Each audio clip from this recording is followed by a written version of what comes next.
প্রিয় দর্শক, এই ম্যাচের জয় মানেই পরবর্তী ম্যাচের টিকিট, আর হার মানেই বিশ্বকাপ থেকে বিদায়। তাই শুরু থেকেই দুই দল খেলবে সর্বোচ্চ শক্তি দিয়ে।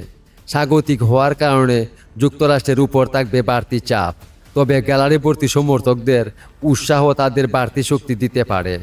অন্যদিকে বসনিয়া এবার দুর্দান্ত পারফরমেন্স দেখিয়ে সবাইকে চমকে দিয়েছে। তাহলে কি যুক্তরাষ্ট্র নিজেদের মাঠে জয় তুলে নেবে, নাকি বসনিয়া আবারও বড় অঘটন ঘটাবে? শেষ পর্যন্ত ভিডিওটি দেখুন, কারণ এই ম্যাচের প্রতিটি মুহূর্ত হতে পারে বিশ্বকাপের সবচেয়ে রোমাঞ্চকর অধ্যায়গুলোর একটি। 2026 ফিফা বিশ্বকাপের রাউন্ড অফ 32-এ মুখোমুখি হচ্ছে স্বাগতিক যুক্তরাষ্ট্র এবং বসনিয়া। দু দলের জন্যই এটি একটি গুরুত্বপূর্ণ নকআউট ম্যাচ, যেখানে জয় পেলে নিশ্চিত হবে পরবর্তী ম্যাচের টিকিট। তাই শুরু থেকেই ম্যাচে থাকবে আক্রমণাত্মক ফুটবল, কঠিন লড়াই এবং বাড়তি উত্তেজনা। গ্রুপ পর্বে যুক্তরাষ্ট্র দারুণ ধারাবাহিকতা দেখিয়ে নকআউট পর্বে জায়গা করে নিয়েছে। দলের আক্রমণভাগ যেমন কার্যকর ছিল, তেমনি মাঝমাঠ ও রক্ষণভাগে বেশ সংগঠিত ফুটবল খেলেছে। নিজেদের মাঠে খেলা সমর্থকদের বিশাল সমর্থনও তাদের আত্মবিশ্বাস বাড়িয়ে দিয়েছে।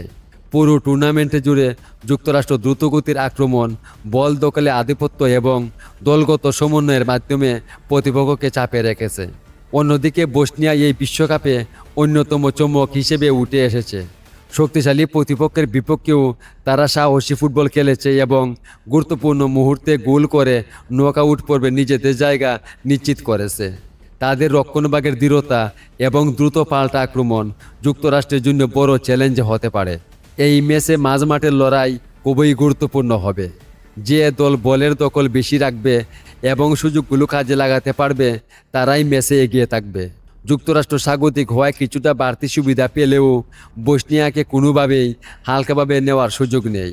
তারা ইতিমধ্যেই প্রমাণ করেছে যে বড় দলের বিপক্ষেও আত্মবিশ্বাস নিয়ে খেলতে পারে।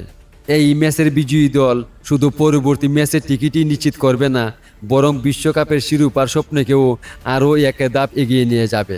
প্রিয় দর্শক, এমন আরও বিশ্বকাপ আপডেট ও বিশ্লেষণ পেতে আমাদের চ্যানেলটি সাবস্ক্রাইব করে পাশে থাকুন।